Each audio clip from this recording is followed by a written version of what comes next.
Hello, welcome back. This is another Dungeon Master tutorial around preparation where we explain the process and then we actually do it for those of you who are unaware. And that's exactly what we're doing today. We are going to be doing some stuff around adventure building. I'm going to put up a poll for those of you who are willing to take part in that. Feel free to do so. I will give you a quick warning now. I do a presentation. I use a slideshow. This is quite a quick slideshow. And then I open it up to Q&A or questions and answers and feedback from you, the audience, but I also get a lot of people to actually participate in the whole process. So as a result of that, I'm going to advise you, you probably want some dice today. You probably want to bring some dice today and bring some ideas and feel free to participate. I really do want you to feel like this is your opportunity. Now, if you aren't able to use the chat, it's because it's turned on to subscriber only to keep the bots away, and you need to be subscribed for at least 20 minutes, but you can by all means just watch, and if you like what you see, then we'll go from there.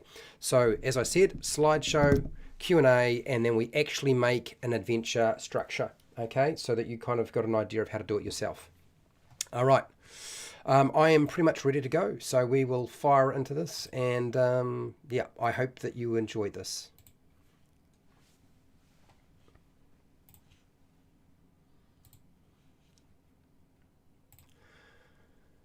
Hi, welcome to... Ooh, almost forgot. Hi, welcome to How to D&D. My name is Fred Weller, and today I want to talk about making adventures. It's not just Dungeons and Dragons. It's not just Pathfinder. Any roleplay game, it really doesn't matter. And this is all about Dungeon Master preparation. This is lesson 1, where we actually build an adventure. That's right, if you wanted some guidance around that, I'm not just going to explain it. I do more than that. So what am I going to cover today? Well, we're going to talk about the types of adventures that you can create. This is the types of quests that you can give your player characters, the basic adventure building process, and then some miscellaneous recommendations. You might be looking at that and thinking, well, that's very short, Fred. Well, trust me, it's short enough. It's what you will need. Objectives. My objective is to explain the process of building your adventure and also demonstrate the process to you as well.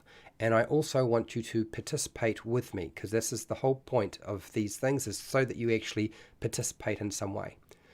Now, for those of you who don't know, on D&D Beyond, they have a combat encounter builder. They are also currently working on a 3D virtual tabletop. They don't have anything around building adventures, but a few tools I thought I would, at least this tool in particular, I would point you in the direction of. Okay, let's go straight into the nuts and bolts, and that is the types of adventures.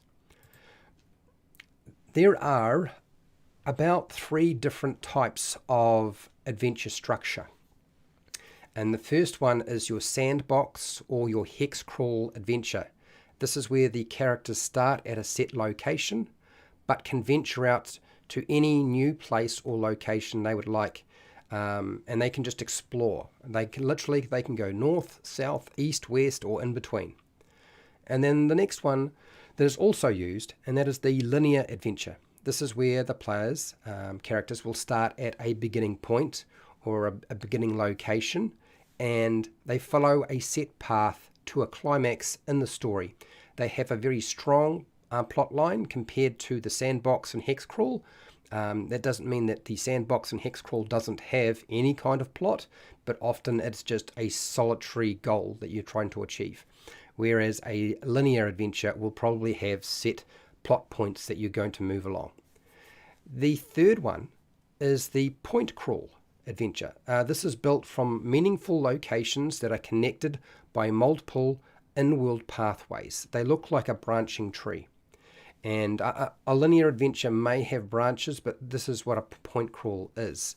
You don't have freedom to go anywhere you like, but there are a number of options. There might be 2 options from this point or location where you're starting at, or 3 options or pathways you select. Most adventures are a combination of all 3. And the reason being is that each one does something quite well that the others don't. So the 3 basic types you can combine into sandbox, linear, and point crawl. You'll find a lot of Wizards of the Coast adventures are a combination of linear and the sandbox. They very rarely use a point crawl, and so essentially you have a linear path. There may be one or two branches on it, and then from there you would get onto the train. You travel from train station A to train station B. You get off at train station B. You explore in the little sandbox. You get back on the train, and then you move to point C, or train station C. Okay, and that's basically how Wizards of the Coast builds theirs. There's nothing wrong with any of these. Location-based adventures. Now this is where your adventure is not around set plot points or events. Your adventure is all about the location itself. This is definitely how a lot of older adventures were laid out. And what you do with your location-based adventure is you have a place, and then you have a villain or potential conflict that the player characters will interact with. And that's essentially it. The actual story is written by the players rather than by the adventure itself or the dungeon master. The next one is the event-based adventure. And this is usually set out like a flow chart. There might be multiple branches or options along the way. There is usually a starting point, a set starting point, but the end result might have a couple of different options, and there might not necessarily be an unlimited number of options. So event-based is there are certain things that need to take place during your adventure, and where the Dungeon Master has to thread the line to get you to each of those vital event points. So that is the different types of adventures. But that doesn't solve the problem of actually, like, I've got to get them to do an adventure, right? There are types of quests as well.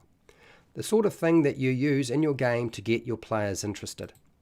And the ones that I have here, there's quite a few. I've got 8. I'm going to go through each one.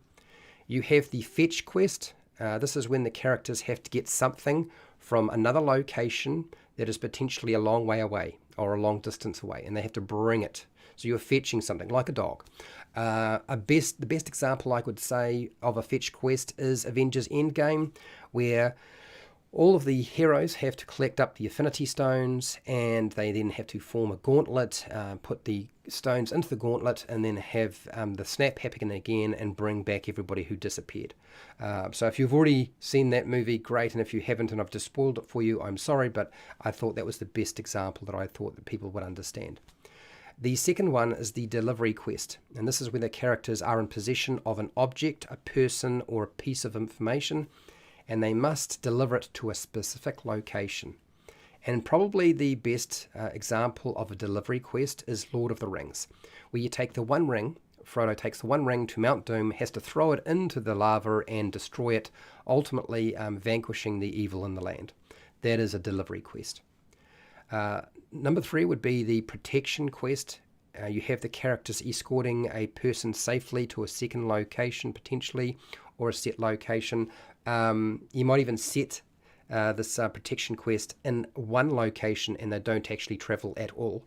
The best example of the protection quest, I think, is the 7 Samurai, where you have 7 samurai protecting a town of villagers, or even the Magnificent 7, which is the old Western, where you had some gunfighters that would protect a town from a robber baron.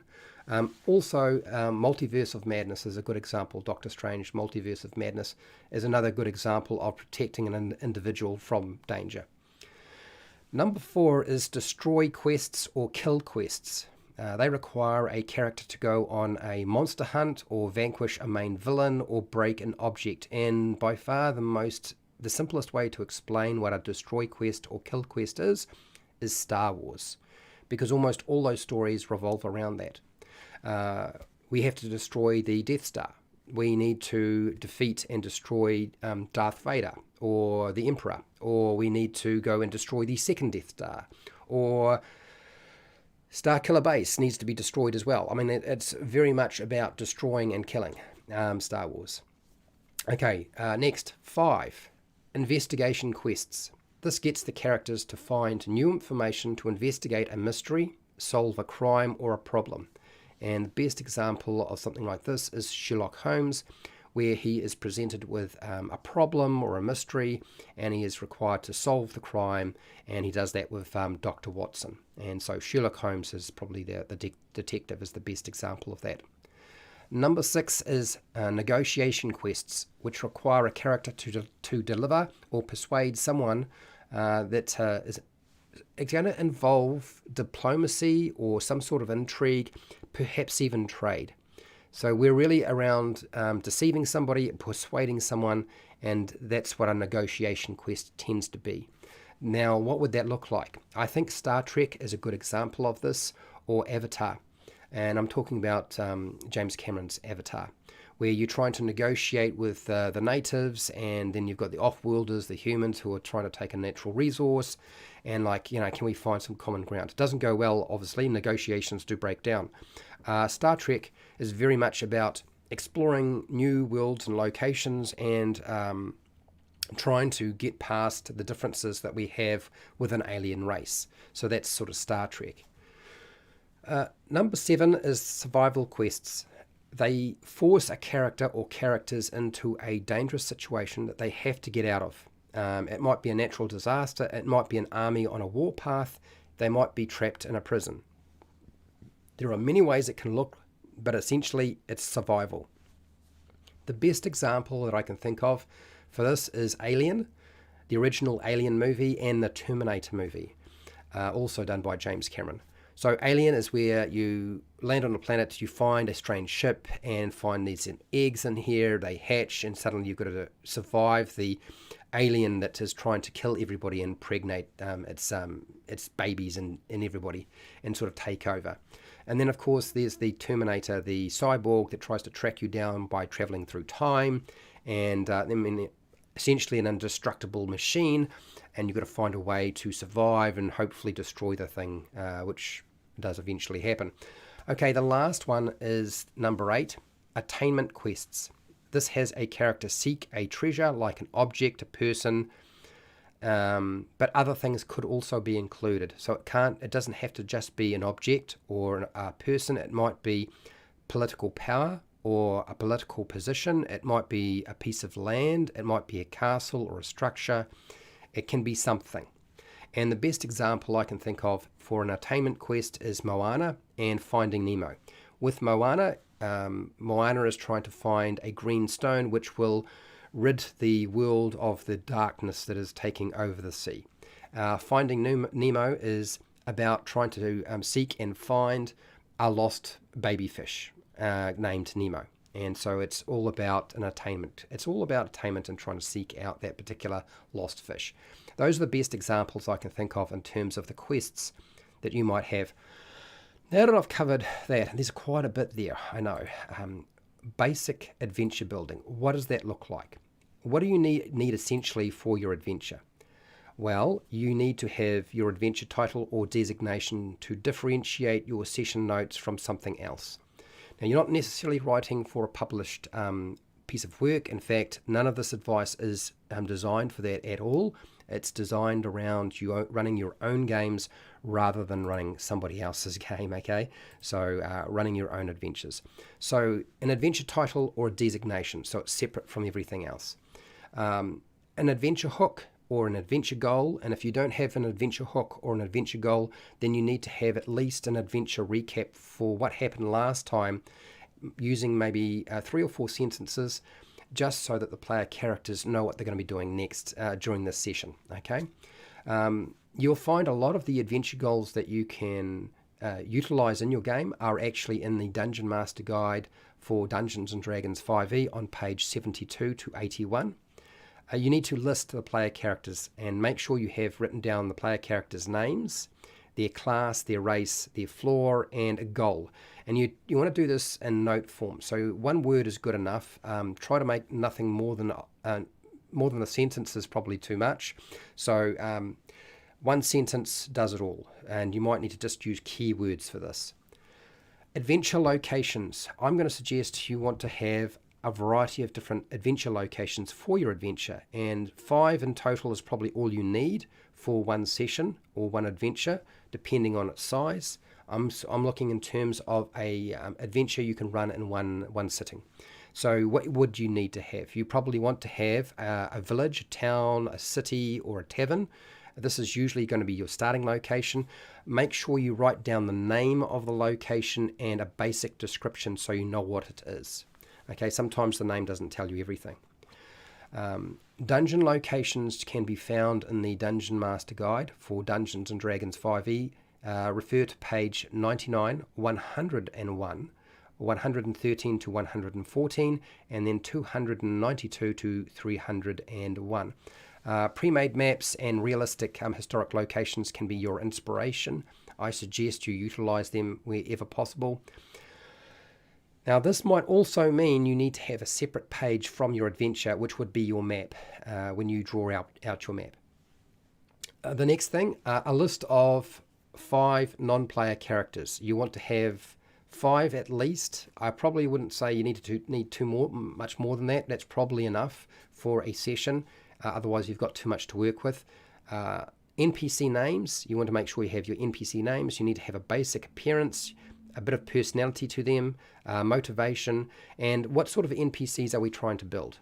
There are a couple that are pretty standard. This is your villain, your main villain. You'll probably need to have a patron or a quest giver who gives out the quest in the first place.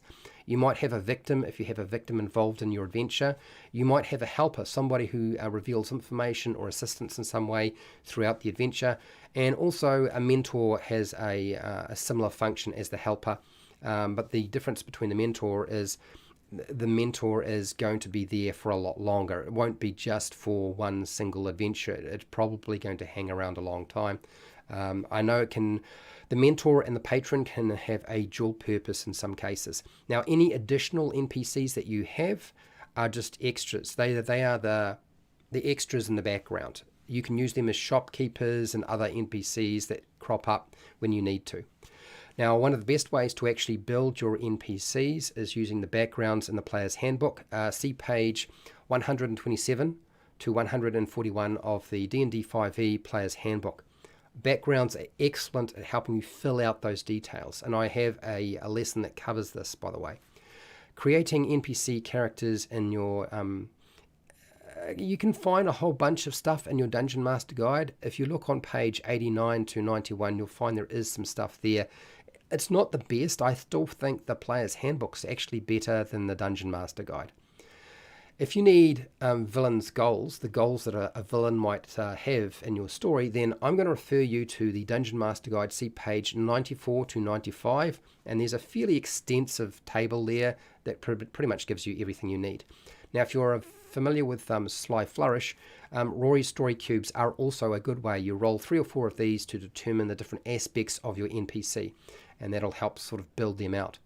Okay, we've got that, but what's actually going to happen during our adventure? Like, what will they explore? What will happen? This is your encounters. I'm going to suggest that you probably need about 6 different encounters. I'm not talking about random encounters, and I'm not talking about combat encounters, and I'm certainly not talking about random combat encounters. That's different completely. That stuff you can do on the fly, okay? You don't need to put a lot of work into that. But you can have combat encounters, okay? Social interaction, so where there is a situation where there might be a discussion with an NPC or a monster or a character of some kind. Exploration, so you need to have descriptions of a location and a name of a location so that they can explore and find stuff. You want to include things like traps and puzzles. If your players like traps and puzzles and you like traps and puzzles, put them in. Skill challenges. There's all those aspects of the game. So exploration, social interaction, combat. Unfortunately, the Dungeon Master Guide for D&D 5e is very sparse on a lot of this, but you will find a little bit of information, not a lot, on traps on page 120 to 123. And unfortunately, any additional information with regard to building encounters is something you'll need to go and look at a different source for. Unfortunately, the Dungeon Master Guide isn't very good at doing that sort of thing, not for 5e anyway. The last thing is you need to have some rewards for completing or the completion of the adventure goals or aspects or stages. Now, there might be multiple rewards, there might be only some. Some of these rewards might be divvied out by exploring and finding them, the hidden and locations the players have to find and search, or they might be given as a reward for completing a task, whatever that might be, based on our different types of quests. You obviously will need to think about character advancement. Are you using experience points? Are you using milestones? It could be in terms of your rewards.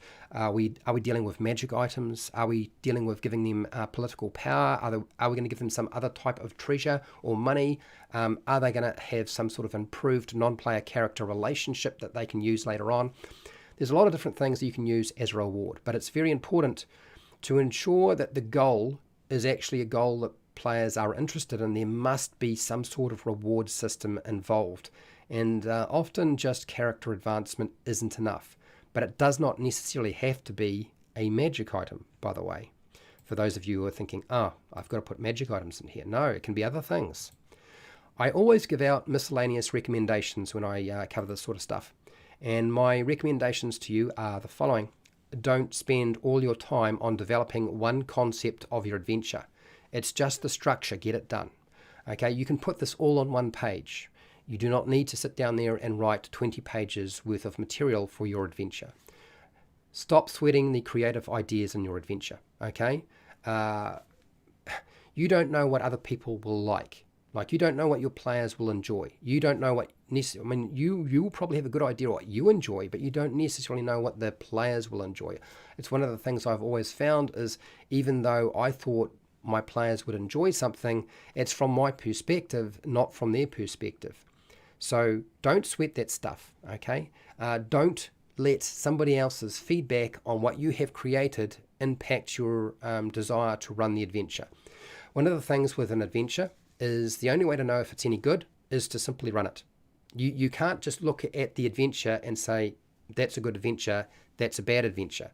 Often what you'll find is it depends on the people and how you ran it, and often there's too many different factors involved. So don't beat up on yourself in terms of what you have created. Just run it, do it. Okay, that's how we get better at doing things. Okay, I hope that this was useful to you. If you have any feedback for me, put that in the comments. If you have any questions, put them in the comments. And I hope this was useful to you. And hey, till next time, keep rolling those 20s.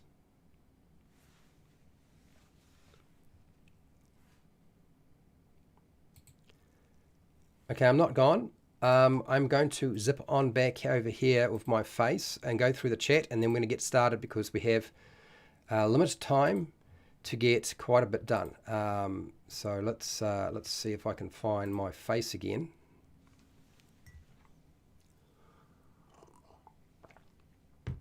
So again, this is a work day. This is where we're going to spend quite a bit of time like trying to get stuff done fairly quickly. And I'm really hoping that we can actually complete the adventure fully within the time that we have available. I just want to say hi to everybody who is here. Welcome back. Nacho Man, hello. Nacho Man is a patron, supports me on Patreon. Welcome. And so the best way to support me is actually on Patreon. You pay as little as $1 a month. You can pay more if you like, but there are no tiers, and you get everything that we make, and it goes up onto Patreon, plus everything else that I develop. And you will eventually get all of the lessons that I get as well, all of the information with all of the additional links that I don't really talk about during these presentations because there just isn't time. There's too much stuff. Otherwise, super chats and super stickers are always welcome. If you want to ensure this program continues every week, that's a really good way to do that. Okay. Dungeons and Chronics, hello. How are you doing? And you don't have to be sorry about missing the Wave Echo Cave stream. So look, I want to make it clear to people who are here. There are 6 streams a week, 5 of which are classes, right? And not all those classes are designed necessarily for you. So you don't need to show up to everything. You just show up to what you find interesting. I am aware that it's better if I get more people watching them rather than less, because YouTube doesn't like me doing 2-hour live streams. But the reality is that they are designed to be classes, and so I will just keep advertising these things as shorts and making my stories on YouTube, and hopefully people will find me and then decide, yep, this is the right place to come. Okay, so don't feel bad if you can't make it to stuff. Bookbinder, how's it going? Bookbinder DM from Canada, welcome. Hello, Fendar. Fendar is also a patron and supports me on Patreon, has been for a while. He's also a moderator. Welcome. Yes, well, your wife is probably right. You probably do need a break.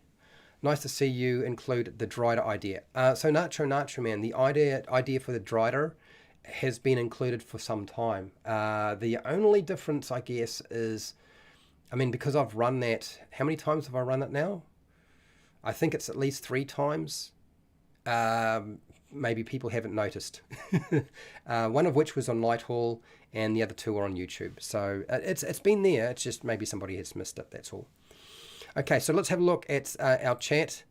Have you created your own homebrew adventure before? So 62% said yes. Well, that's good. Out of 13 votes. No, 15%. So those of you who said no and an unfinished, got 23% unfinished and 15% no. So we're going to try to bump you guys into the yes area. Okay. So we want to get you to a point where you feel comfortable running your own stuff. So what I am going to do is probably one of the most useful books that I've ever found with regards to actually creating adventures. Not necessarily everything else. I know a lot of people don't necessarily like Magic the Gathering, but one of the most useful books that Wizards of the Coast has ever made, in my opinion, is this thing. Now, even if you don't like Theros, the Magic the Gathering setting, the reality is this thing is brilliant because it has a section that talks about all the things you need to know with regard to building an adventure. So that's about gods, but this page here, it includes all the elements that you would require. So a whole lot of different quest ideas for this particular god, the different types of monsters associated, the different villains you could include, not just monsters, some of the schemes that might take place, and then you get some villains and some other potential adventure ideas, and this is a map. Now, the thing about the map, if you haven't noticed, is there's a little bit of information about, not a lot, but a little bit of information about what's here. And that's really useful to you. Like, you can simply take a lot of that and it's done most of the hard work for you. And then, of course, you fill in the gaps. And this is what I tend to do on this channel, is what I do is I go through, I use this book, since it's probably the best one out there for doing that sort of thing. And we actually try to create something from it rather than looking at other options. So what I'm going to do is I am going to flick you back to my face for a second, and then I will do like that. I'm going to open up my phone, and we are going to get started. The adventures we built here are simply structures, so that means that they go on to Patreon as an open document, so that you don't have to worry about it being locked or fixed, and you make it your own. That's the intention behind this. I don't do okay, let's make an adventure and then I can send it off to a publisher and get artwork made for it. It's more about you making your own stuff, and I'm just going to get you started. Who is this? The Joe FX, Joe RF, Joe's RF. I think that's right. You always enjoy watching my stuff. Well, thank you. I appreciate that. Just to see if you can catch this old dog some new look, if I manage to give you some new tricks, that'd be great. You've been DMing since 98? Okay. Well, I'm glad you love my stuff. I am open to expanding this class to other things. So my intention is, even though I have essentially built the class for DM preparation and adventure building, that doesn't mean that I will stop. I have every intention of having it expand out in the future. So let's just see if I can find I'm going to use my phone because we have to actually work on a Google Doc. World Anvil. There's a website, right? That's some sort of resource. They contacted me about doing sponsorship. I don't know if that's going to happen, people. I'm always a little bit concerned when they start saying that sort of stuff because often what they want, require and want is not what I'm willing to give. So we'll see how we go. Okay. And I don't actually use the resource primarily because I just use Google Docs almost all the time, rather than anything else. Okay, let's get on to the process of getting our page up and our homework ready to go. We have things to get done. That there goes there. And I need to find, where is it? This is that there. Hopefully that pulls it up. And then we go to our properties. Can I pull it up? Adventure structure. Okay, there it is. Good. And it looks like it's right. And there we are. Okay, so we're ready to get started. Oh, sorry about the little bit of a wait, but we look like we're ready to go now. Okay. Apparently my phone is struggling to figure out what to do with itself. Of course it would. There are two Wi-Fi link points in the house, and if it picks up the wrong one, then nothing works properly. And because I'm live streaming in 4K, there's a lot of work going on for everything right now. Okay, so I think that's connected, and hopefully I can see your comments. Can I? I don't see anything. Why can't I see anything? Come on.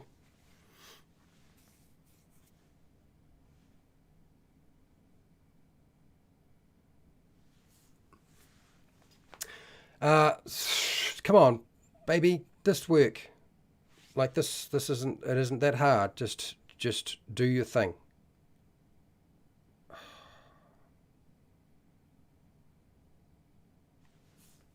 Oh, this is going to be problematic because I need to be able to see what you're saying as I'm doing this, and this isn't going to work if that is struggling. Why is it struggling so hard? Is it school holidays? Have I missed that fact or something? For some strange reason. Oh, look, I really apologize for this, people. This is not what I consider a fun time, waiting for me to figure out why my technology is not working. And for the life of me, it is just fiddling around. Okay, so look, what I'm going to do is while I'm trying to figure out why my phone is not doing what it needs to do, I am just going to get started looking at some of these adventure ideas so that you can give me an idea of what you like and what you don't like. Okay. So the ideas that I thought I would pull from are from the first page. Now, the reason I selected this particular page is because it's kind of on a mountain. We could put in a frosty, cold location, and I kind of like the picture. It sort of thought that was a good starting point. So what do we got here? Help a genius artist who had their inspiration physically stolen. Well, I suppose we could. I don't know if we want to do that though.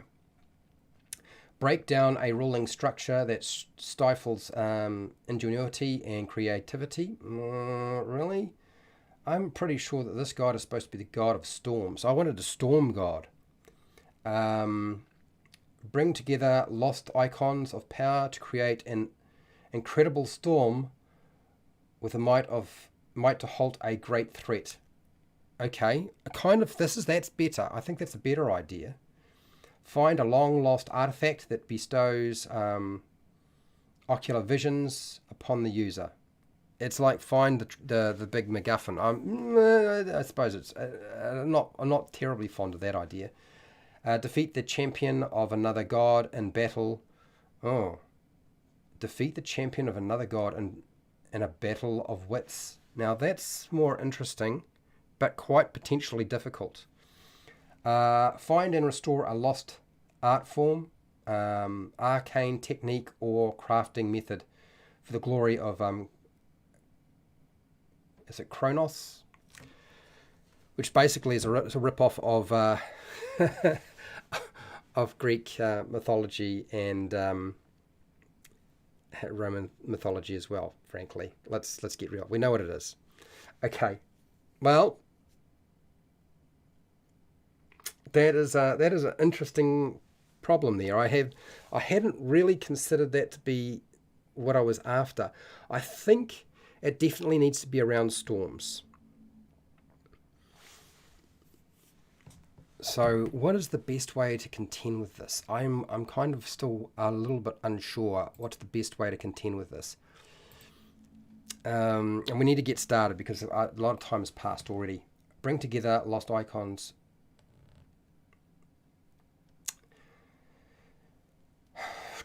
I think it needs to be around a storm. What I want to do is do we want to bring about a storm or do we want to end a great storm? That's what I'm thinking. That might be the more fun, is to end a great storm. So I'm really struggling to get my phone to do its thing. It is just spitting text right now, and I don't know why. And if I can't get it to work, I can't work and see what you're saying, people. And I do apologize. It is just giving me so much trouble. Is it finally working now?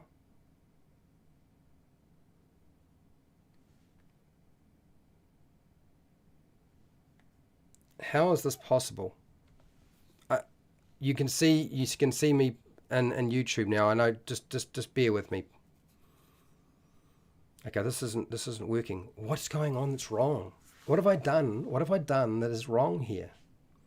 I feel like I've done everything that I normally do. I've got nothing else running that shouldn't be running. Unless, of course, I wonder if somebody left the TV on and is watching Netflix. That's possible. Okay, let's have a look.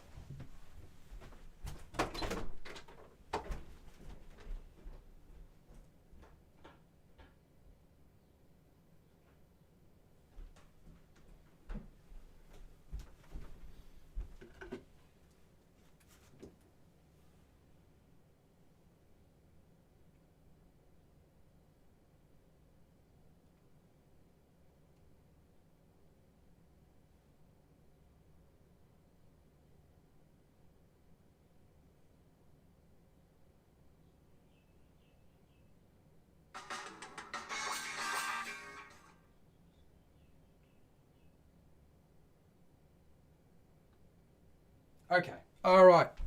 There we go. We're ditching the old phone. We'll go to the new phone. It's the only way I can see this working. Obviously, that phone is just not going to do anything. It's just struggling. So, okay, I think I sorted that out. Sorry about that, people. Okay. And as I keep reminding everybody, right, we only have so much time to get it all done. So we have to be swift, don't we? We have to be swift. Okay, so let's make that a little bit larger. Let's take off the glasses because I won't be able to see diddly squat otherwise.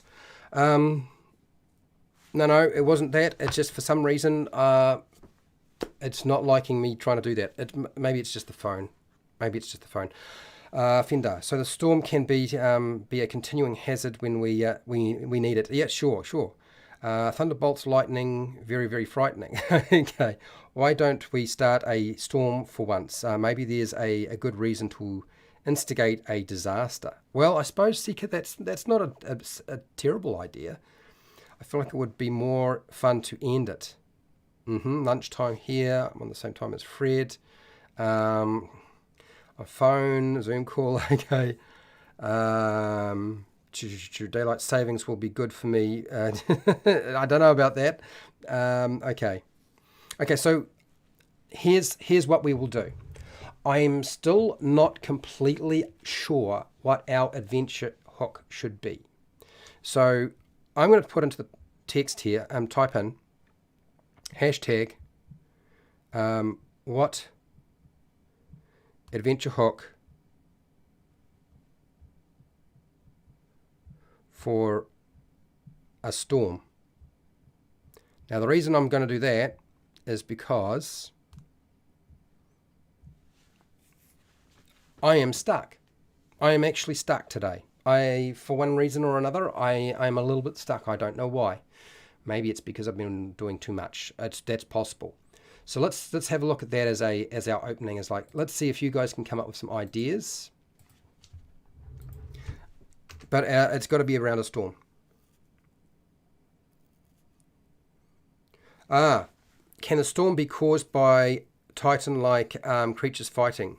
30 days to end the world. Okay, so that's not too bad, people. Seeker and Nacho, not bad. Okay, so we need a Storm Titan.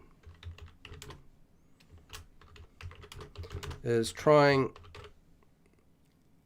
oops, let's get rid of that. That's not going to work for us. Go there. A Storm Titan is trying to end the world. We can make it end the world with mega storm. Is that what we want to call it? A mega storm? What is it? That's a weird. Not quite that. A mega storm that takes 30 days. So these are ticking time clock. 30 days to kill all life on the planet. Okay, that's better. Now we're removing Brass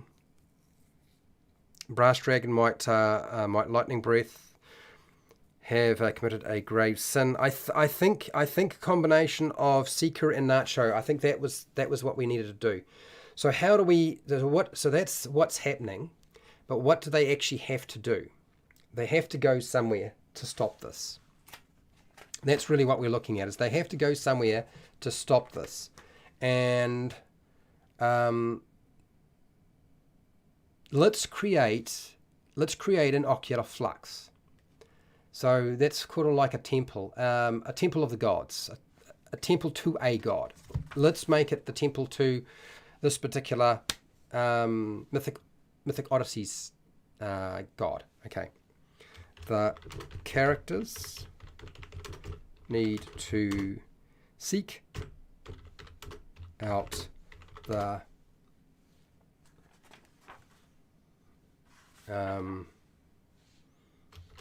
temple of Kyranos. Is it Kyranos? Kyranos.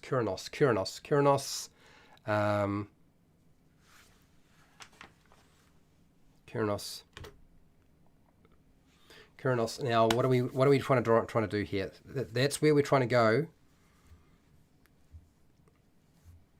The characters have committed a grave sin against a storm deity, and they are trying to appease it. So, I guess what it is, maybe their job is to simply get Kyranos to actually stop the Storm Titan from actually destroying the world. A geostorm. We can call it a geostorm. Bracket geostorm. Nothing wrong with that. Geostorm. Whoops. I don't know how to get that F in there. Okay, geostorm. I think that's what we're after. Yes, the characters need to seek out the Temple of Kronos, and the problem, I don't know about you, but how do you think your players are really going to be that happy about pleading and begging with a god to stop a Storm Titan, when really what they want to do is go to battle with a Storm Titan? I think what we need is we need a solution that has them get something that they can go and complete the task. So the characters need to seek out the Temple of Kyranos and request a talisman tells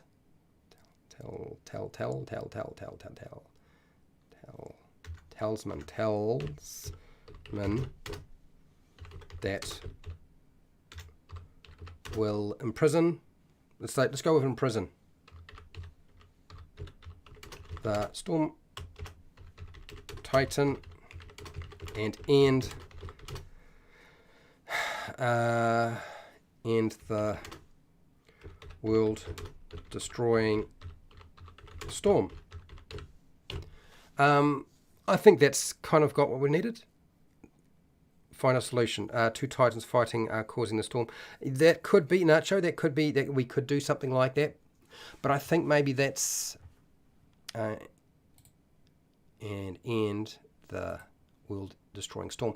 I think that's enough. I think that's where, so we got to start. So we know Titan, Storm, need to stop it. This is what we're going to do. What the talisman's going to be, I'm not too sure.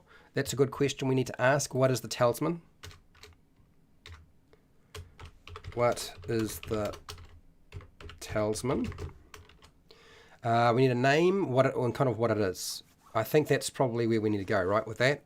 Okay, so let's do this.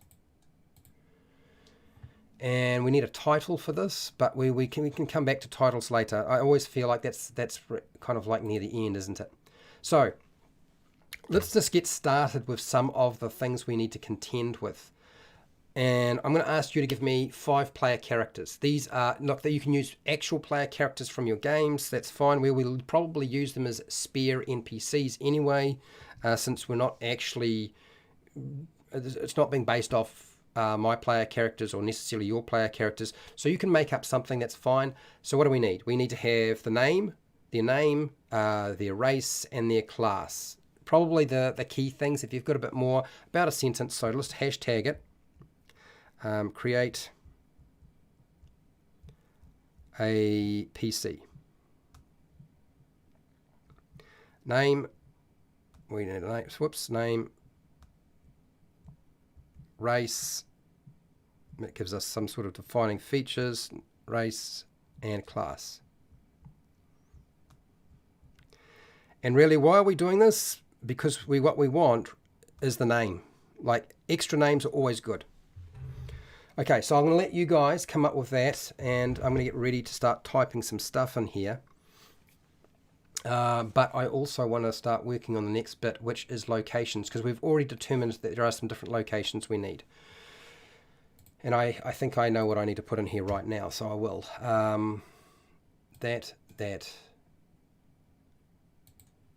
So look, so use names from characters that you're aware of.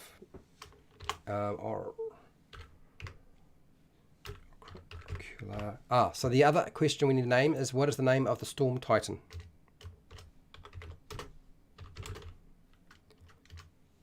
The name Storm Titan. Okay, cool. Thank you, Seeker. We're rolling now.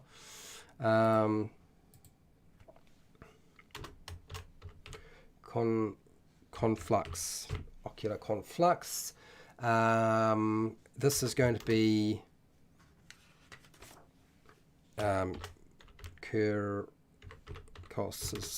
temple. This is where we need to go. There's always going to be guardians in a place like this, right? So that's the key thing. But let's get some of these character names down that you started to put in here. For those of you who are sort of like, what's going on here? Like, this is how we normally do it. Is I take all of your suggestions.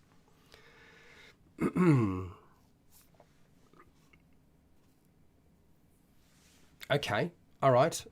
So I'm going to do.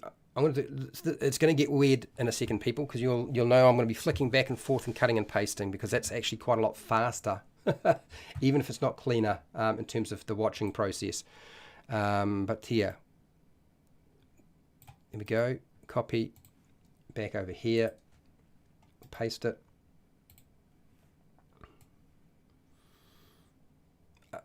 So let's go with a clearer format. Let's do that. Okay. Okay, I see what you've done here. You've got a name. We'll take that name. We'll cut it and put it at the front. Paste. And we will give it a number. Where is the numbers? Here. Okay, that's all right. That's not too bad. And so we've got that, we've got there. Need to get rid of this. There, they've got a specific hook. Receives early warning of the event. Good. No, I'm happy with that. That's great. That works well, Seeker. Eye of the Storm is the name of the talisman. The orb blessed by the wind elementals. Nice job, dude. You did very well there. I like that. So let's take that. Hello, Drew. Irvin. Is it Irvin? Irvine? Hello. How are you? Okay, let's just take the talisman. Paste.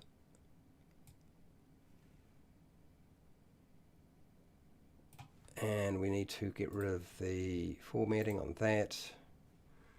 Do this.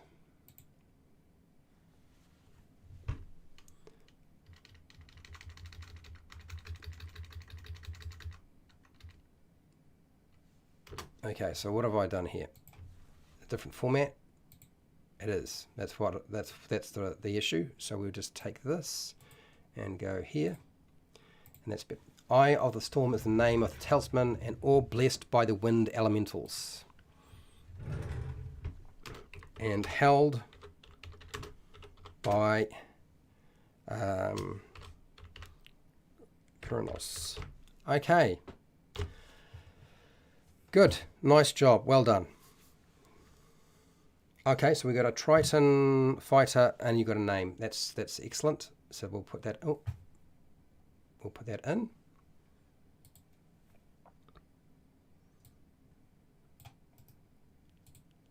Once we have enough names for our PCs, we will move on and we'll start doing some NPCs and some locations. Okay, so what do we got here? This is formatting.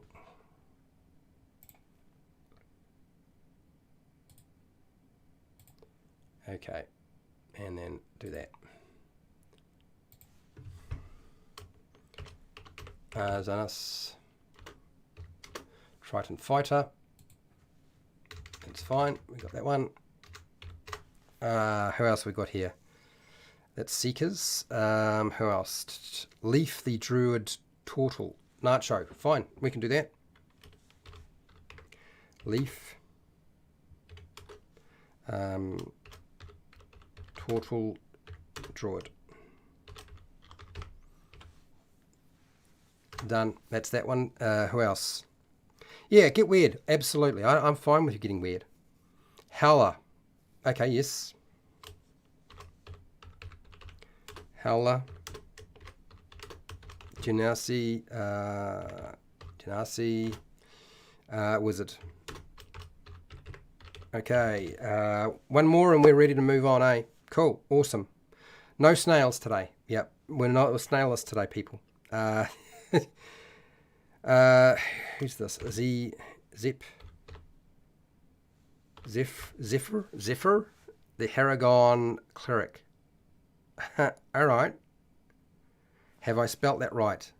Hello, Overboard. How you doing, Joe? Overboard Miniature Gaming has got a YouTube channel, does miniatures and terrain and review stuff, and he's also a patron and supports me, and he's also a moderator. So welcome. Okay, so let's see if I can spell this correctly because my brain is going mush. There we go. That makes no sense whatsoever, but we'll put that in. This is the rabbit folk, right? The Haragon. Harangon. Is it Harangon? I think it's Harangon, isn't it? Cleric. Cleric. Okay, I think we have enough names for PCs, but I'll leave it open if somebody has something they particularly would like to add. I'm not against putting them in. That's not an issue at all. So let's do that. Let us create some NPCs.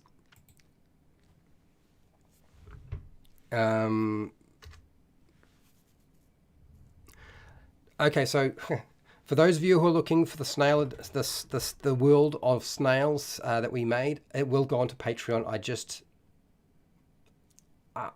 Can I just say I spent more time on it? I know it's ridiculous, but I did. Okay, I did a lot more with it, and either you'll hate it or you'll love it. But I doubled down on the snails. So you'll see that eventually. Okay, so we need some characters. So there are a couple of characters we are looking for. We need the name of the Storm Titan. We have a god already, so that's actually a character we can include in our list of non-player characters. So that is Kuranos. Oops, need to get rid of the underlining. Kuranos. Okay, so hashtag, let's go here. Hashtag create NPCs. What the heck? NPCs. There we go. Create NPCs. And what do we need? We need name.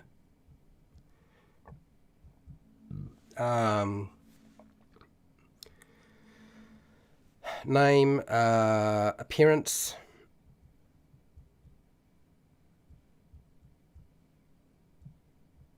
motive, and purpose. Okay, that should be about a sentence. I'm hoping it will be.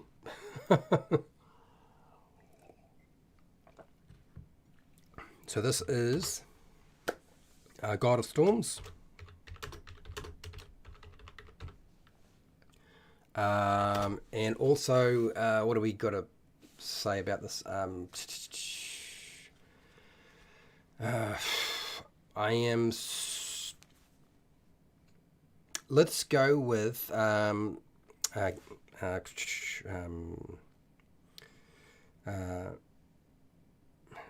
this is the. It's not the quest giver. It is the. Is it the mentor? It's not really a mentor either. It's something else. I think it's I think this is going to be something else. Or what is it going to be though? That's the hard thing. This is the struggle bit.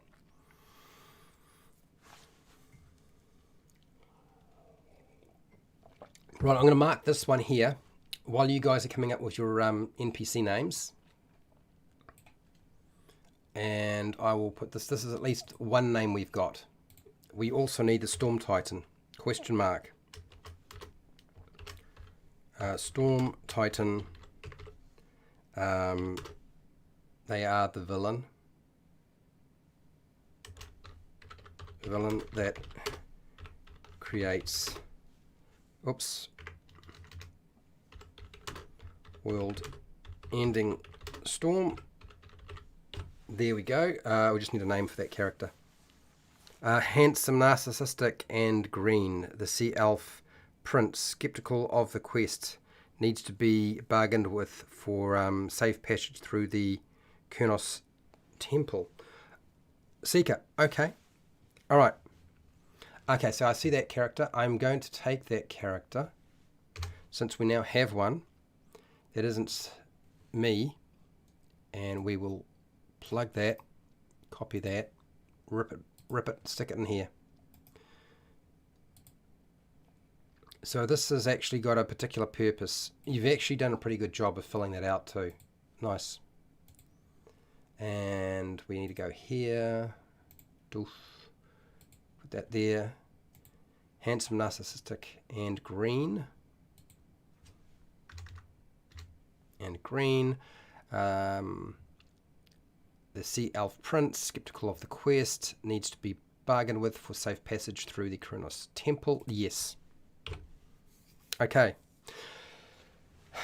Remember, the name of the god and the name of the temple can always be changed to something else. That is never going to be an issue. Brick, Tamland, local weather reporter and lover of lamps. Right, okay. All right, sure. We can do that. Now remember, we need to have somebody who gives the quest. Okay? There's always a quest giver. First NPC you've invented? Well, you did a very good job.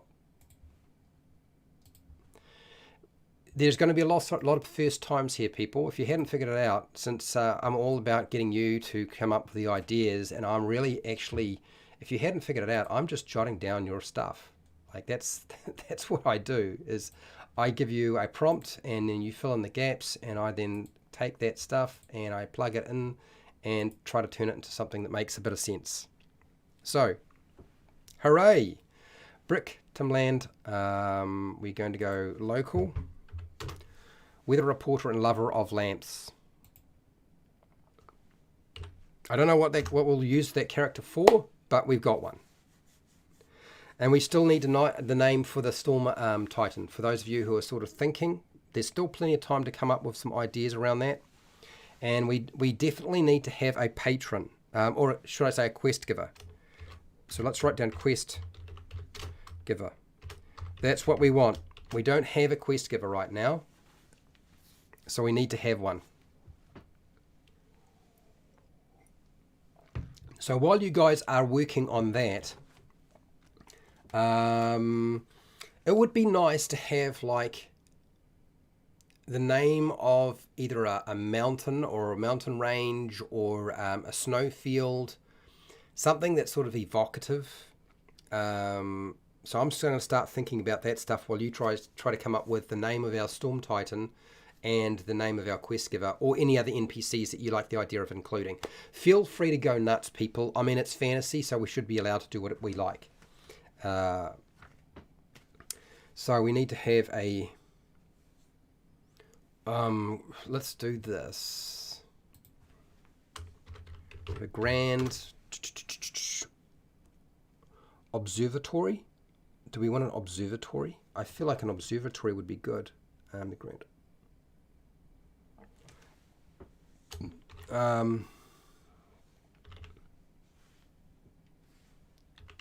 Grand Ori. A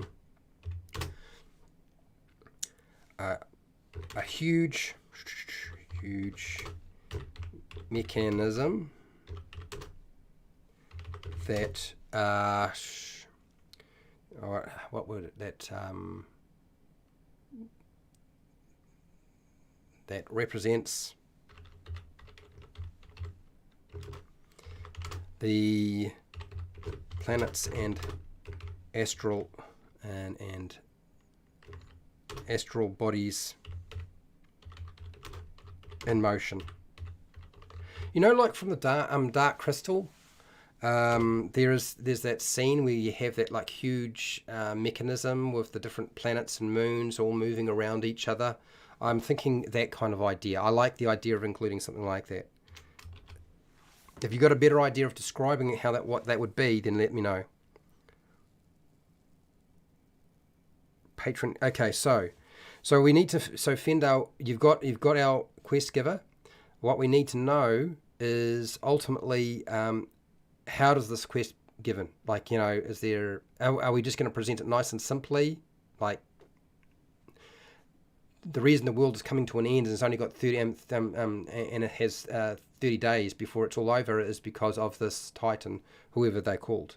Is that what we're going to do? I mean, that's fine, but we'll put this NPC in.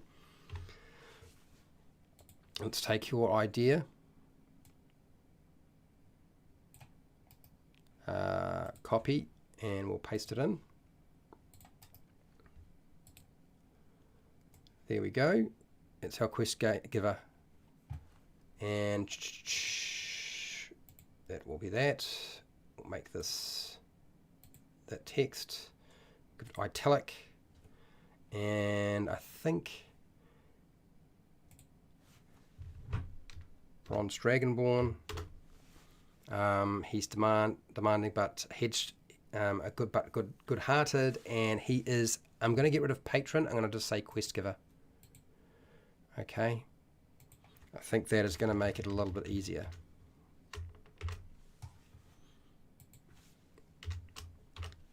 There we go. All right. We still don't have the name of our Storm Titan, but that's all right. It's not the end of the world if we don't have that at this present time. There's still plenty of time to do that.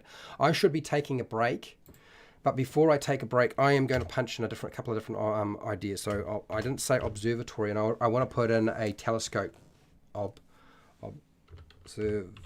Observatory. Large round room with a telescope. Okay. The Howling Summit. Oh, I like that. That's good. Yes, let's keep that. Howling Summit. Now, the Howling Summit is what? This is going to be a mountain covered in snow. Okay, that's not too bad. That's pretty good. Let's put a library in this place. If we got a better name than just library, that's great. But well, let's put a library in here, and a shrine. Let's put a shrine in here as well, because it's supposed to be a temple, right? So there should be a shrine. So we'll put a shrine in. Shrine of, now do I remember what the name of the, yeah, there it is. Kuranos. There we go, shrine there. We need to make sure that that is a, what are we going to do here? We're going to, this is where we're going to have a, so another round room. Round room, or round chamber. Chamber with statue. Statue of, with a large statue of our god we're dealing with. I'm going to include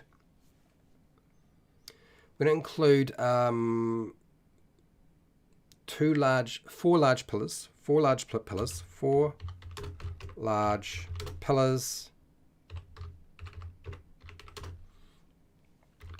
represented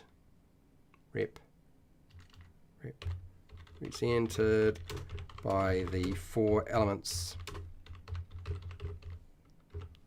and they are air, fire, water, and earth. I had trouble. I got there. Whew. Okay. So there's 6 locations. We probably don't need too much else. Let's put some priest quarters, maybe. I mean, there might not be. We might actually decide that, like, actually this place is so old. There is nobody actually living here anymore. I actually like that idea more. Yeah, that's a big question mark. I'm actually thinking that it would be cool if we still have the guardians there, but the people who used to look after the temple are long gone. Probably half the reason why you guys, your player characters, are now having to deal with this problem is nobody dealt with it. Strait of the Turtles, water passageway, something to do with the Sea of Elf Prince's domain. Okay, yes. No, let's put that in. I'm all good. Let's put that in.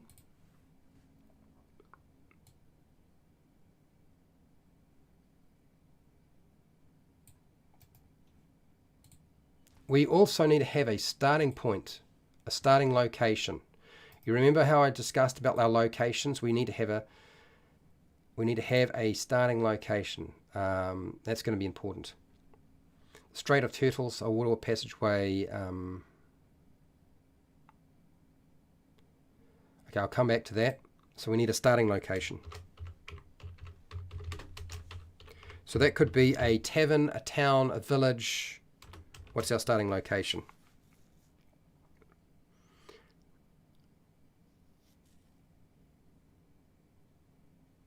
I think that's, yeah, right. That's not too bad. Like, I should be taking a break, and I will. What I'm going to do is I'm going to actually throw you a bone. We're going to get you to create some encounters. I've given you a whole bunch of different locations, which we can add to by all means. I have no problem with that at all.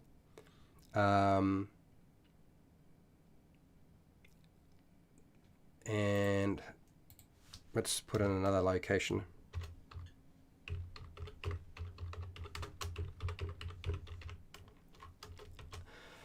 We need some encounters.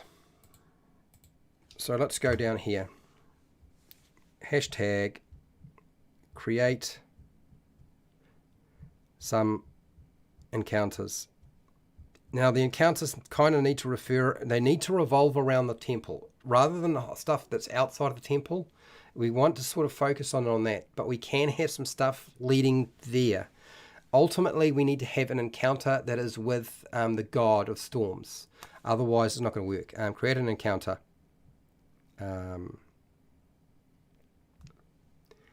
Okay. Yeah, if you're new and you're here, by all means, feel free to tap some ideas in. Look, if it's an idea that we don't want to include, then or don't want to include, I just want to include it. But yeah. Oh, okay, I'm putting that down. Hot air balloon. Ride encounter. That's how they should get there, or at least part of the way. Like I feel like there needs to be a point where we make them trudge through the snow. But a hot air balloon travel montage seems like a very good idea, or something that we can do while they're in there. Like, what can you do to a hot air balloon encounter during a storm? Oh yeah, there's a skill challenge. Or something like that. Or a battle or something. I mean, it's got potential. So Nacho, I am absolutely on board for that one. Let's put that there. Because that's away from your standard sort of stuff, right? Okay. I'm going to let you guys munch through this while I take a quick break. And then I will come back and we'll try desperately. I apologise that today I'm a little bit away with the fairies. I've been spending way too much time researching the Boule. And yeah, obviously my mind is too occupied on other things. Okay, so Arnold will look after you for about 5 minutes and I will come back. But keep going.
coming back in.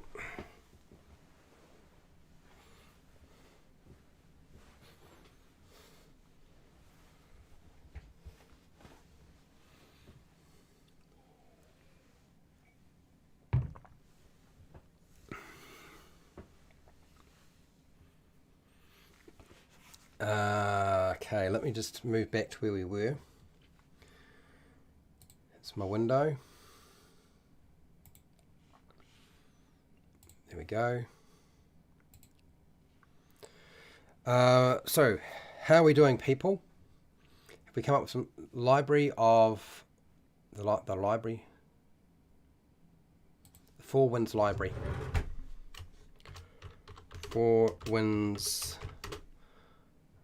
Winds Library.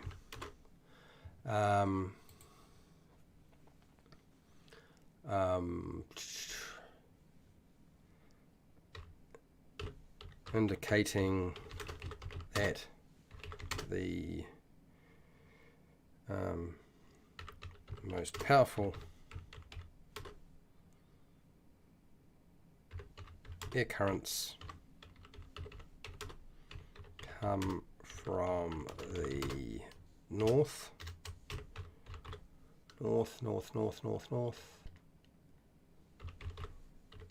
south, east and west. Okay, so we've got a location for them. A floating island city, overboard. That's our starting location, a floating island city. We just need, okay, starting location, floating island city.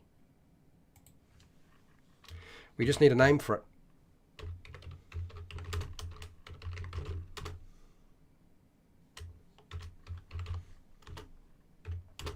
We just need a location name for it, and we're ready to go. That's good. Nice job.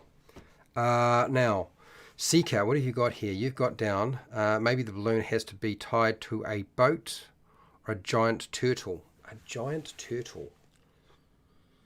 A giant turtle. I feel like the giant turtle might actually, is our giant turtle, could we make the giant turtle an NPC? You know, in Never-Ending Story, there is a giant turtle, it's sort of like a sage. It wouldn't be necessarily a quest giver, but it would be a sage of some kind.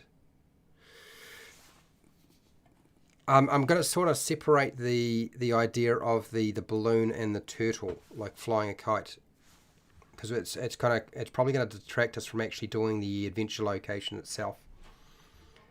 So let's see if we can't go NPC.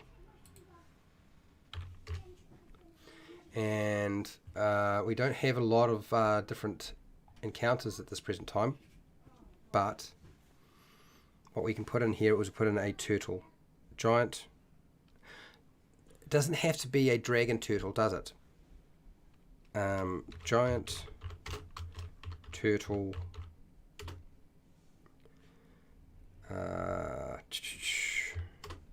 Sage of the something seas.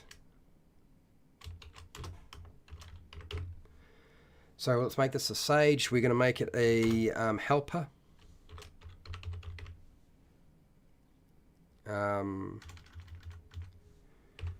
Provides advice, possibly during the journey. And hi, Jean. How's it going? Yes, we've also got the balloon, so and provides advice and transport. So we've actually got two modes of transport. I think that's great. We just need a name for our turtle, and we need a name for the sea, and we're ready to go with that idea. I think that's good. But we need to focus in on the location. So we need some guardians for this temple. Like, what's protecting it? Stopping people from just going in there and doing their own thing, okay, and tagging it. We want something to stop the taggers from showing up. We just need the name of the turtle. But good idea, Jean. I like it. It's an excellent idea. Okay, so let's have a look here.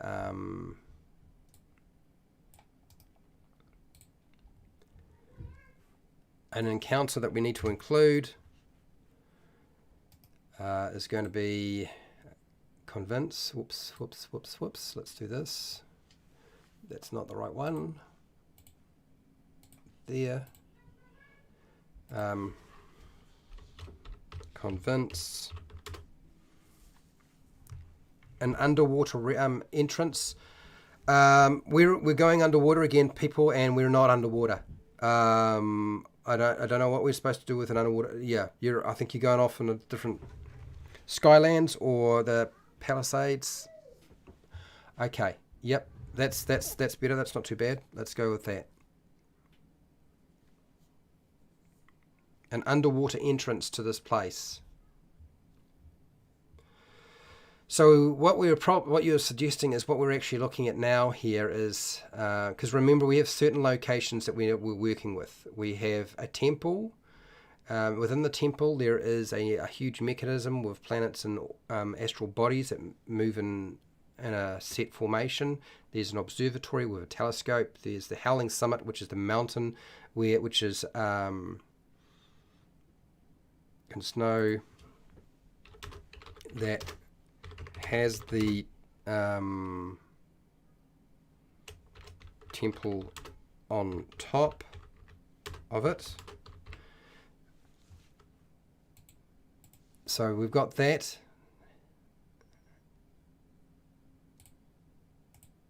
Okay.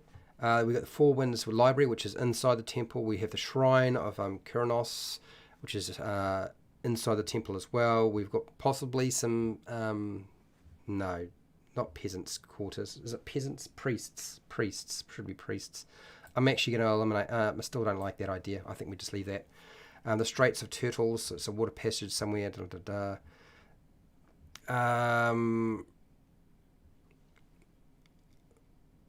We've got the island of the starting location. We're going to give it a name. So Sky Palisades. Let's go that. Skyland is yeah, let's go Sky Palisade. An underwater entrance.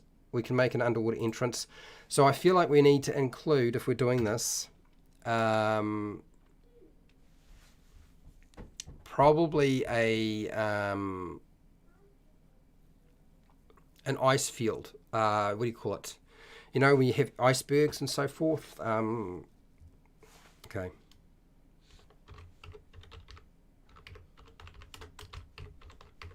Underwater entrance to the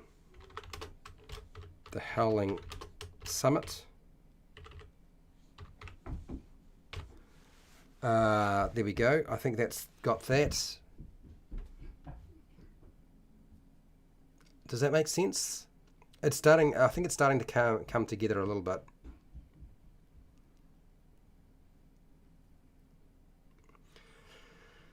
But we need to focus more on what is going to happen. So convince the god to give the characters this talisman. Now the name of the talisman is up here. Where was it? The Eye of Storm.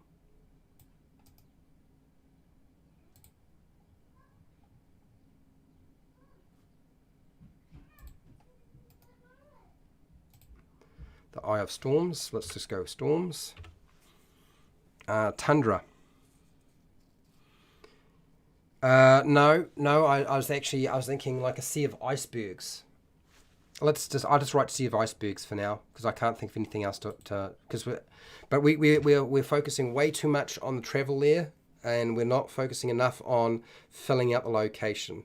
So we need to do something. We need to have some sort of guardian, and it probably means to be a fight at some point for those people who like to fight. So they usually would have some sort of protector, right?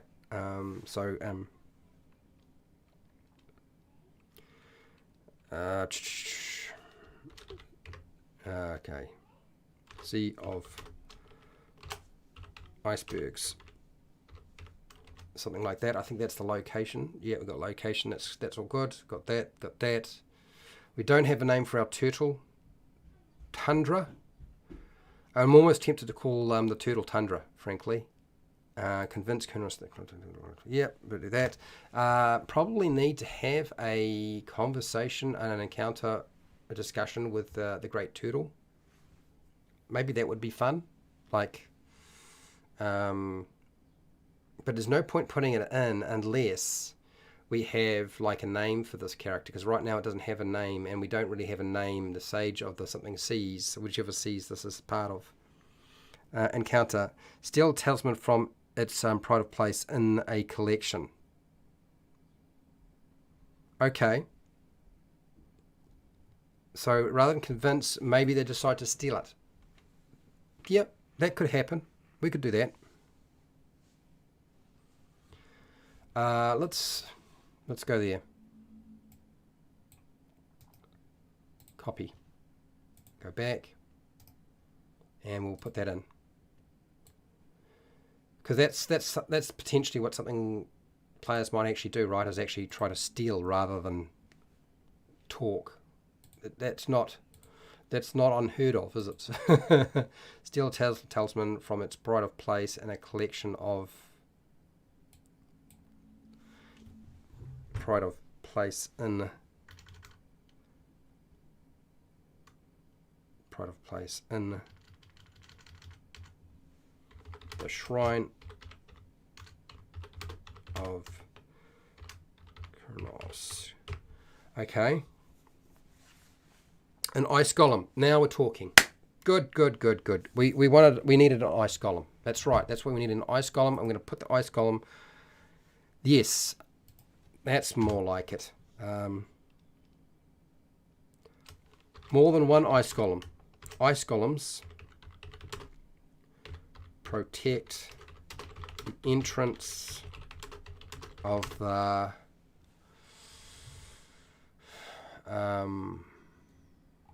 now what was it called?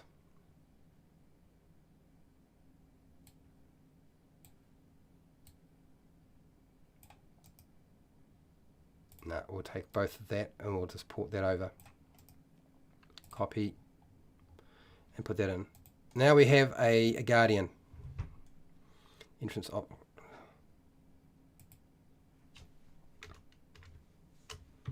which is basically that temple. Okay. Good.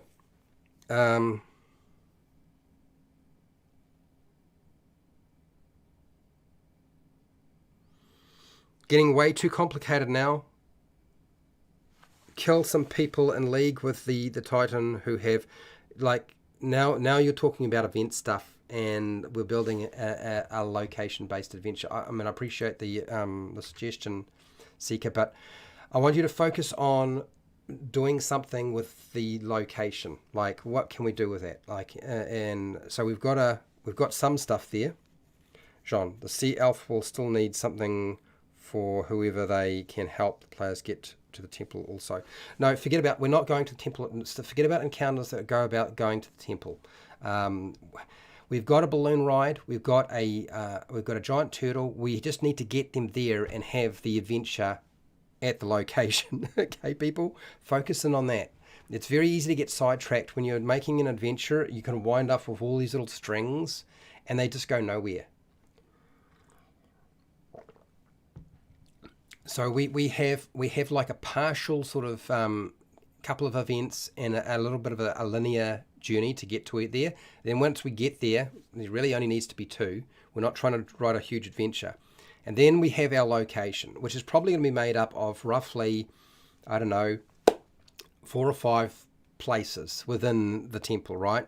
We need to come up with some things for what would, if you went to an observatory in this temple with a big telescope, like, who would they meet and what would they do there, you know?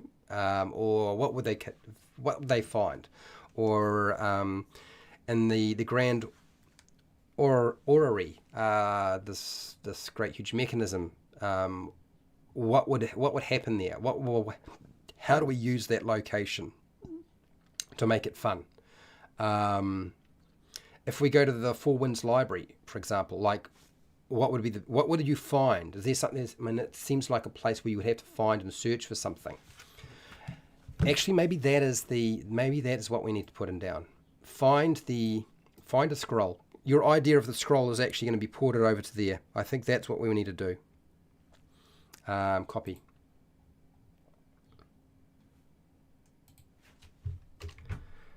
Find a scroll. Find an ancient scroll. Scroll. Paste in the Four Winds library. In the Four Winds library. That explains how to use the talisman. Use the talisman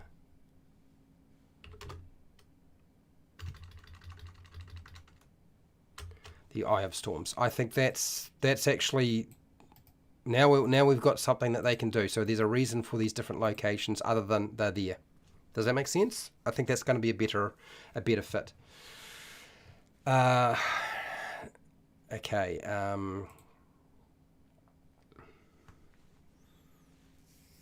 Fender, maybe we use the name Tundra is the name of our turtle. What would be a good name for a giant turtle? That's a hard one, isn't it? I think that's actually quite difficult. We don't necessarily have to have them fighting a giant storm titan, by the way.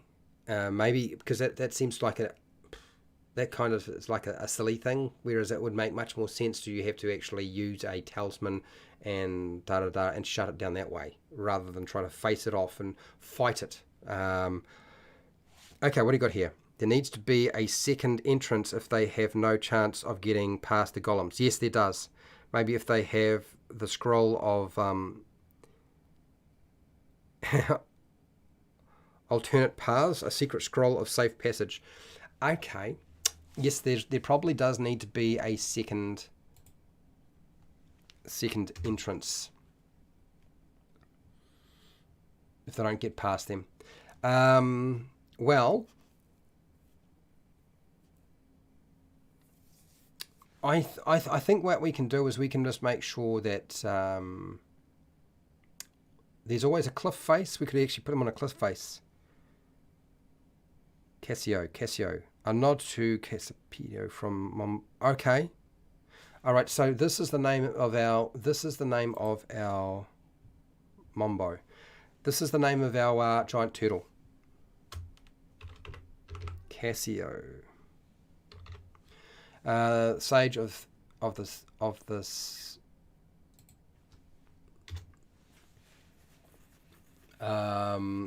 what does ice do? Ice.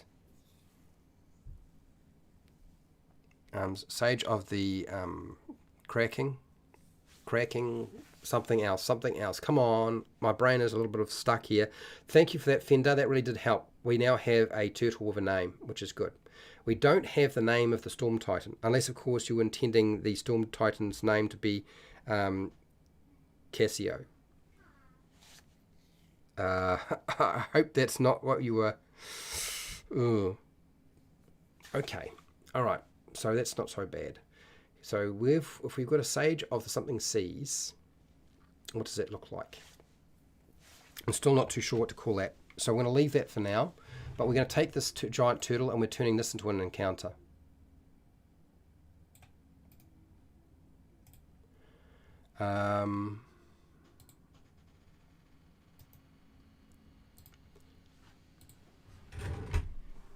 Okay, so speak with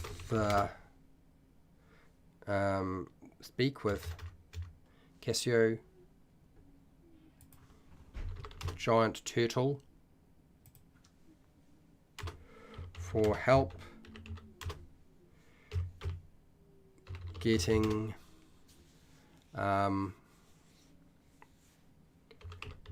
through the iceberg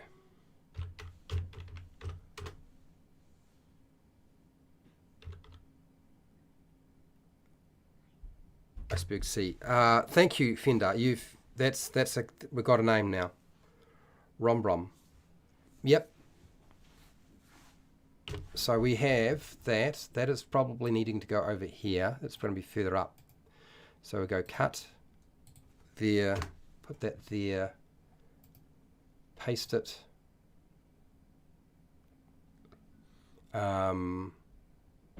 We need to have obviously an encounter with our quest giver, which will be the first thing. But I'm going to put in that name that you suggested. I think that's fine. That'll work. Rombrum,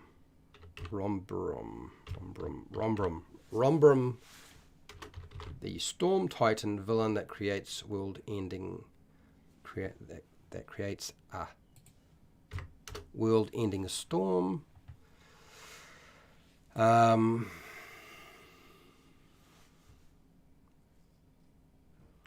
Okay, all right, you've got another name there. Lorgar. I'm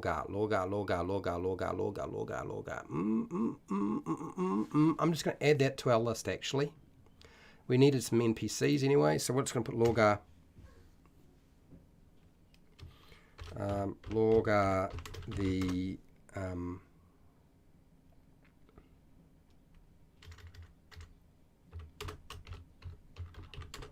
Storm Giant. And we will just put that there. That's fine. Thank you for that, Joe. I appreciate that. Okay, so that's not too bad. We still need to have an opening scene for our quest giver. And we still need to fill in some of the gaps here. We will shift some of the stuff around a little bit. We need probably a different way to get in. We go cut. I'll put that there. Okay, it's starting to come together. We're getting there. It's not too bad. It's not too bad. Most of our structure is in place. We've finally got a name for that Storm Titan. That's responsible for all of this. We need a name for the adventure. Name this adventure, people. Hashtag. Name the adventure.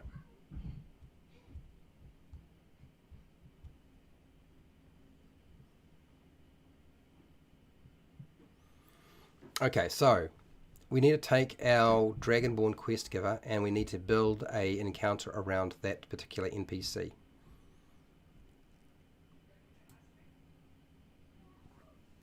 Go copy.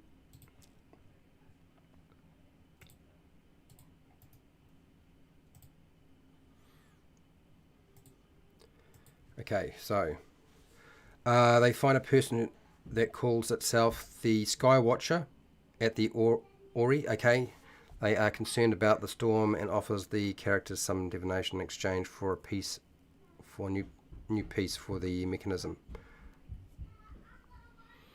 Oh well, so we're not going to go find. They're going to find. Let's put the Sky Watcher at that in that location. I think that's actually a better idea.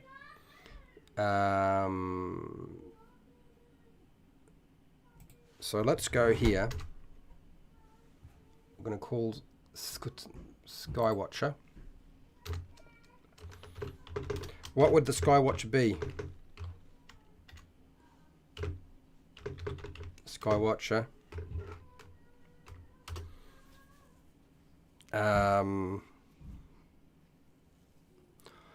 Oracle.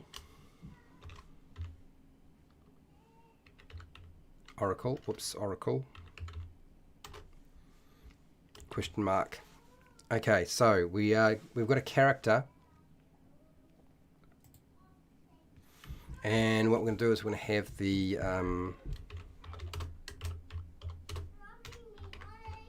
Sky Watcher.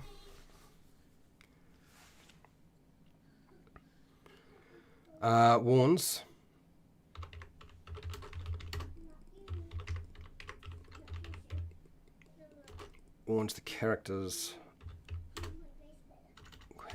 in which can warn. Depends, they might just kill the Skywatcher can warn the characters in the... Now we need to put in our...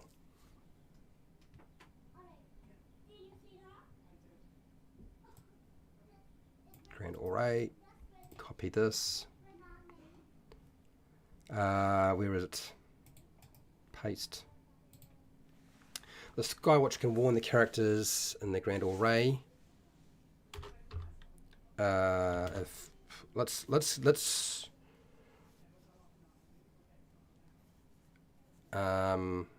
if negotiated with or bribed of the best way to approach the god Karanos. I think that, and it's not quite what you had written down, but I think that works. The Skywatcher can warn the characters in the Grand Array if negotiated with or bribed of the best way to approach the god Koronos. The Palisades Downfall adventure name. Okay, I'll put that down as a potential name. Let's go this. Where's the names? Designation. The Palisades Downfall. Full stop. We will underline for now. We'll take this and unbold that. Go italic and give it a... I'm looking for a couple of different potential names to work with. 15 minutes. How we're not doing too badly.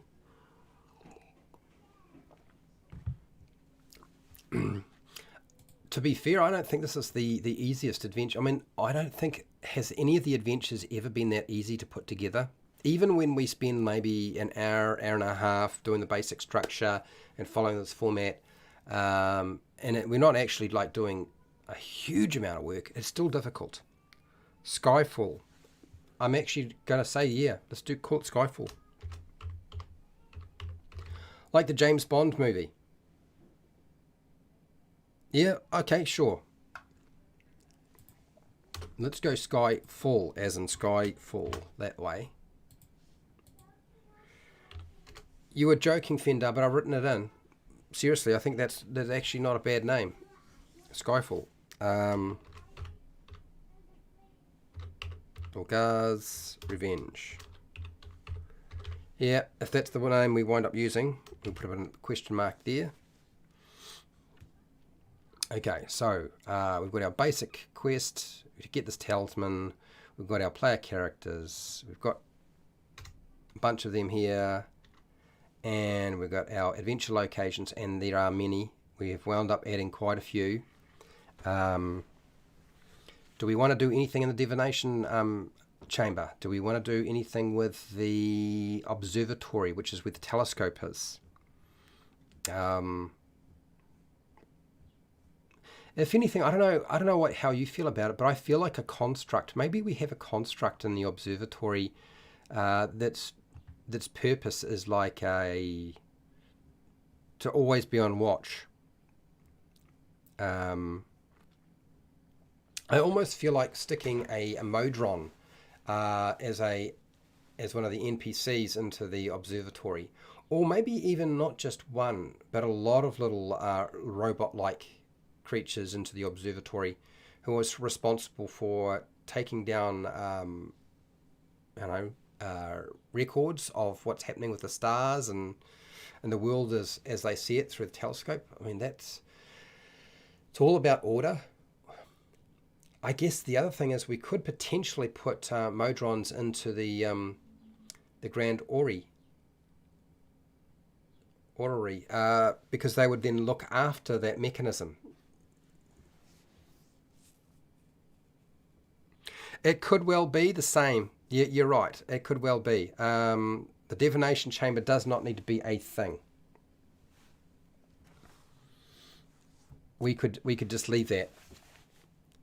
So let's double down on the Grand Orrery. We have something around that already. Did I do my starting? No, I haven't done this. So Karkan, the Dragonborn. Now he is Dragonborn.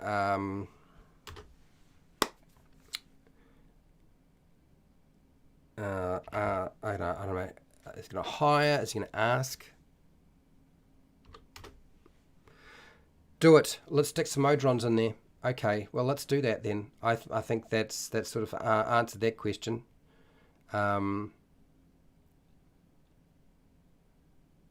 Convince, score, the Grand Ori negotiation. So we'll put it straight after this one.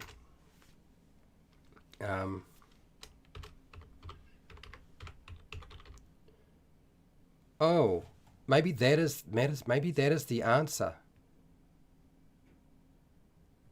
Oracle. There is a type of Modron, isn't there? There is a type of Modron. So what we're going to do is we're going to make this Oracle a Modron, the Skywatcher, and so the Skywatcher. If attacked has a small army of monodrones that I think that's right. That makes far more sense. I think that's going to work. Monodrones that repair and maintain the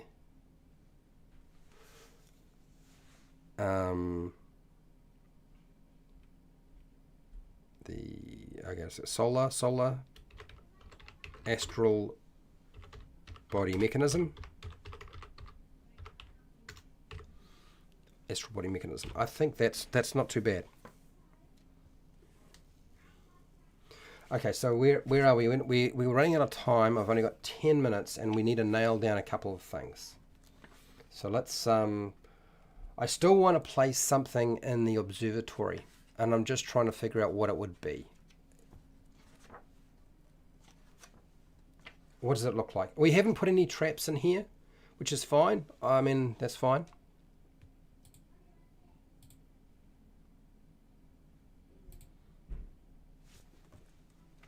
Modron, where are you little shits?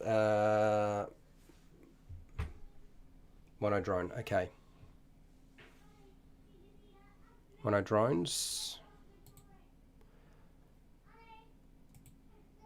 that repair and maintain the astral body mechanism and the Grand Ori. Okay, that's works. I think that's kind of nailed that down. We've got something going on here. Does that mean we put more Modrons in other places? Or do we want to just shift it to something else? I think maybe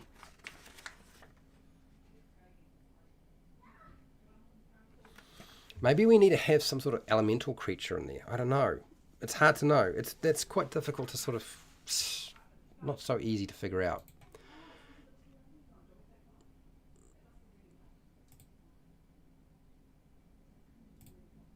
Okay, so let's do that. Asks to save the world from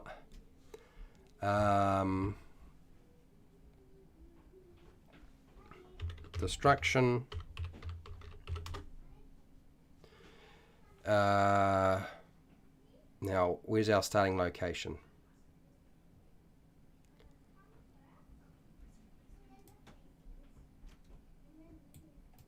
Copy.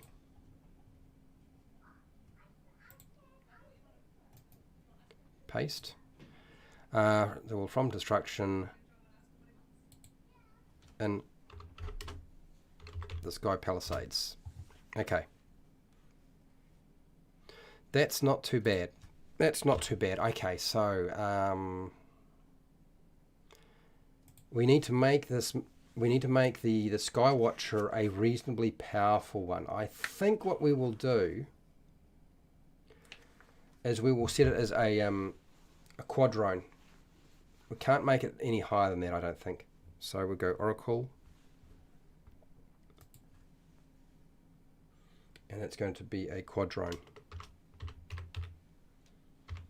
Quadrone. Genasi Wizard maybe. Yeah, okay. Yeah, no, I'll go with that. We need a name for that Genasi Wizard.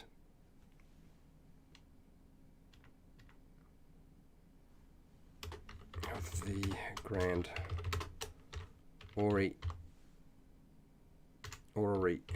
Okay, I think that's right. I think I got it right. Hopefully I haven't bullsed anything up along the way. Yep, that seems right. That seems fine. Genasi Wizard. Genasi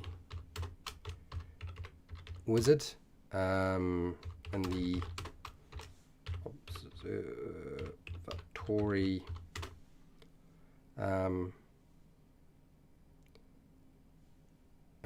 keeps what? Do we want a wizard or do we want something else? I'm just wondering. Okay, Genasi Wizard and the observatory keeps a record of the stars, astral bodies, and what? Gosh, for the life of me, I'm not too sure what to put here.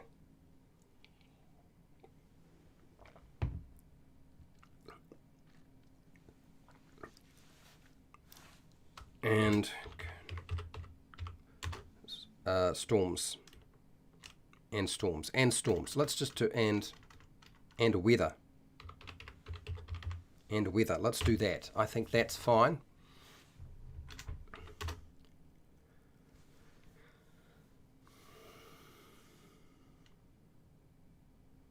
Weather.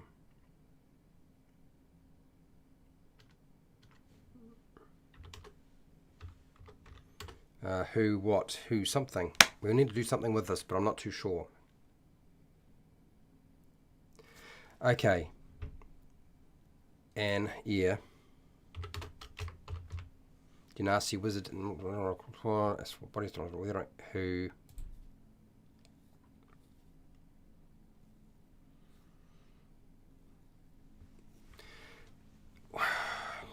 I am not too sure. I'm at a loss. My brain has gone. At this point, we have most of the structure there, I believe. We have most of our encounters in place.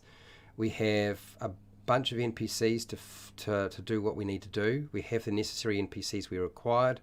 We have plenty of locations. In fact, maybe a few that don't need to be there. And we have potential names. And we also have our adventure hook and our non-player characters. We have essentially done what we needed to do. And yeah, for the life of me, maybe if I have a better time. It's just way too hot right now. Obviously, my brain is starting to shut down. So yeah, let's flick back to that. I think I've done the best I can with the time we had. And yeah, I appreciate those of you who... it was actually quite difficult. Tried to get the Jansi, the astral plane or summon portal from the plane of air.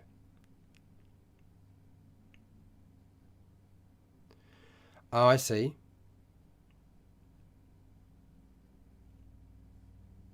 All right. I'm not too sure how that all fits in there, Joe, but I see the idea. Okay. So what I'm going to do is I'm going to say, look, we have done all we can in the time we had, and harder than it looks sometimes. This was actually really difficult, and I feel like I was slightly out of my league at times, but we got there. I think we got most of the bits and pieces we required, and it might take a little bit more time to sort of do the rest of it. Could you run an adventure based on just those notes? I mean, I would. I don't know that necessarily everybody would. You might need to do a little bit more with it. I feel like it's not quite finished, but it's not too bad. It's not too bad. So yeah, I just want to thank everybody who took part today. I want to thank all of my patrons who support me on Patreon so that I can keep doing this with you each week, doing the Dungeon Master preparation. I want to thank everybody who's taken part in the live stream and has been watching the live stream. I do appreciate it. It does really help when you do so, and watching my edited videos, that's always good as well. I just want to say, wherever you are in the world, whether it be the morning, the afternoon, or the night, or the wee early morning, please look after yourself, your family, and your friends.